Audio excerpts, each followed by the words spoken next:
Corona संक्रमण के तेज होते मामलों के बाद अब बुधवार को एक बार फिर 90,000 से ज्यादा मामले आए। कुल संक्रमितों की संख्या 50 लाख को पार कर गई है। पिछले 2 दिन से 1,290 मामले अब तक सामने आए, जिसपे वहीं ठीक होने वाले लोगों की संख्या 82,000 के पार है। कोरोना संक्रमण के आंकड़े लगातार बढ़ते जा रहे हैं। बुधवार को जैसे ही स्वास्थ्य मंत्रालय ने नए आंकड़े जारी किए, उन्होंने एक बार फिर से 90,000 का दायरा पार कर लिया। बुधवार को 90,123 मामले सामने आए। इससे पहले मंगलवार को देश में संक्रमितों की संख्या 90,000 से कम 83,812 सामने आई थी, जिसके बाद कुल संक्रमित मरीजों की संख्या 50 लाख को पार करते हुए 50,20,359 तक जा पहुंची है। पिछले कुछ दिनों के देश के आंकड़ों पर नजर डालें तो इन आंकड़ों की स्थिति समझ में आती है। 9 सितंबर को 89,746 मामले सामने आने के बाद कुल मामलों की संख्या 43,70,198 हो गई। 10 सितंबर को 95,735 मामले सामने आए, जिसके बाद देश में संक्रमितों का आंकड़ा 44,65,863 हो गया।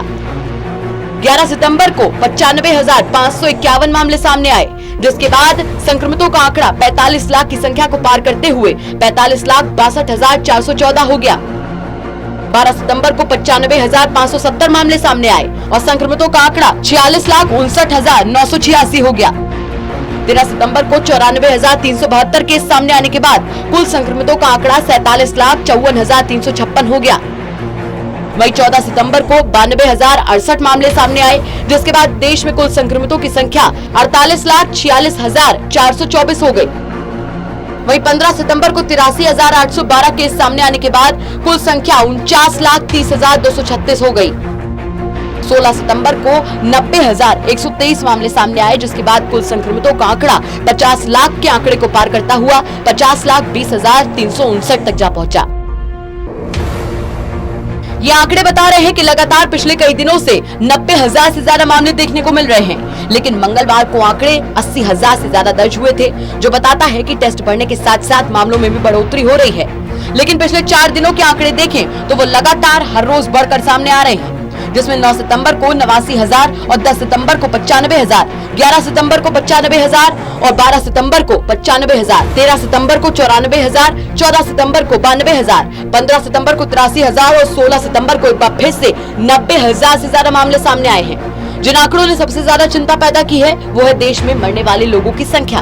मंगलवार को मरने वाले लोगों की संख्या एक बार फिर से 1000 का आंकड़ा पार करते हुए 1054 दर्ज की गई, जबकि बुधवार को यह संख्या 1290 के आंकड़े में दर्ज हुई थी, जिसके बाद मरने वाले लोगों की कुल संख्या 82,066 तक जा पहुंची है।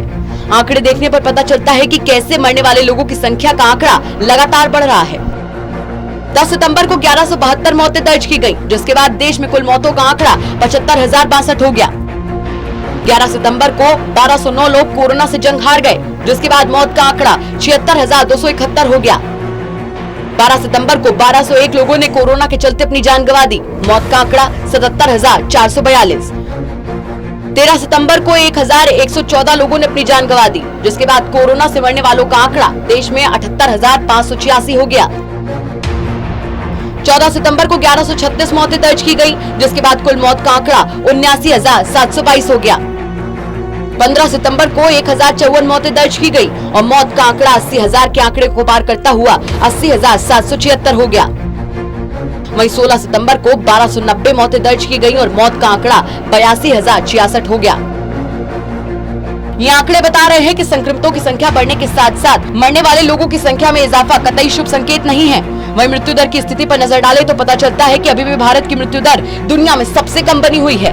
बुधवार को भारत की मृत्यु दर 1.65% पर आ पहुंची। वहीं एक्टिव मामलों की संख्या थोड़ी राहत देती है। देश में एक्टिव मामलों की संख्या जहां मंगलवार को 9,90,061 थी, वहीं बुधवार को 9,95,933 तक जा पहुंची। मंगलवार को 24 घंटे में ठीक होने वाले लोगों की संख्या 79,292 दर्ज हुई थी, जबकि बुधवार को यह संख्या 82,066 दर्ज की गई। वहीं कुल ठीक होने वाले लोगों की संख्या पर नजर डालें तो अब तक 39,42,360 लोग ठीक हो चुके हैं। अब देखना ये होगा कि लगातार बढ़ते मामलों के बीच कैसे मौत के आंकड़े पर नियंत्रण पाया जा सकता है। Lalit Narayan Kandpal, total news, Delhi.